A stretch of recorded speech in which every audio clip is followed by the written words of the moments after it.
സംസ്ഥാന സർക്കാരിന്റെ സാമ്പത്തിക പ്രതിസന്ധിയിൽ മഴക്കാല ശുചീകരണവും താളം തെറ്റി. മഴക്കാലപൂർവ്വ ശുചീകരണത്തിന് തദ്ദേശ സ്ഥാപനങ്ങളിലെ ഓരോ വാർഡിനും നൽകേണ്ടത് 30,000 രൂപ. ഇതോടെ വേനൽ മഴയിലെ വെള്ളക്കെട്ടിലും പകർച്ചവ്യാധികളിലും ശ്വാസം മുട്ടുകയാണ് കേരളം. മഴക്കാലപൂർവ്വ ശുചീകരണത്തിന് ഫണ്ട് അനുവദിക്കാൻ സംസ്ഥാന സർക്കാരിന്റെ കയ്യിൽ നയാ പൈസയില്ല. പണം ലഭിക്കാത്തതിനാൽ മഴയ്ക്ക് മുന്നേയുള്ള ശുചീകരണം പലയിടത്തും തുടങ്ങിയതേയില്ല.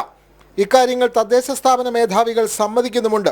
വൃത്തിയാക്കാതെ മാലിന്യം നിറഞ്ഞു കിടക്കുന്ന ഓടകളിലൂടെ മഴവെള്ളം ഒഴുകി തുടങ്ങിയതോടെ എലിപ്പനി, ഡെങ്കിപ്പനി അടക്കമുള്ള പകർച്ചവ്യാധികളും വർദ്ധിച്ചു കഴിഞ്ഞു.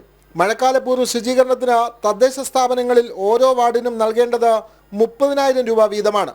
ഇതിൽ 10,000 രൂപ വീതം ശുചിത്വ മിഷനും NHMനും നൽകണം.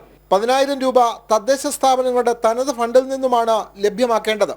എന്നാൽ NHMന്റെയും ശുചിത്വ മിഷന്റെയും ഫണ്ട് ഇതുവരെയും നൽകാൻ സർക്കാരിന് കഴിഞ്ഞിട്ടില്ല. തനത് ഫണ്ടാകട്ടെ ഭൂരിപക്ഷം ത്രിതല പഞ്ചായത്തുകൾക്കും ദൈനംദിന പ്രവർത്തനങ്ങൾക്ക് പോലും തികയുന്നുമില്ല. ഈ സാഹചര്യത്തിൽ 15നും 20നും മുകളിൽ വാർഡുകളുള്ള ഗ്രാമപഞ്ചായത്തുകൾക്ക് എന്ത് ചെയ്യണമെന്ന് പോലും അറിയില്ല. ഇതിനിടയിലാണ് സർക്കാരിൽ നിന്ന് ലഭിക്കേണ്ട ഫണ്ട് മുടങ്ങിയത്. കാട് വെട്ടിത്തെളിക്കാനുള്ള ഉപകരണത്തിന് ഒരു ദിവസത്തെ വാടക 700 രൂപയോളം വരും. ഓടകളിലെ മാലിന്യം നീക്കുന്നതിന് JCB വിളിക്കണമെങ്കിൽ അതിൻ്റെ കൂലി ഒരു ദിവസം 7,000 രൂപ വേറെ.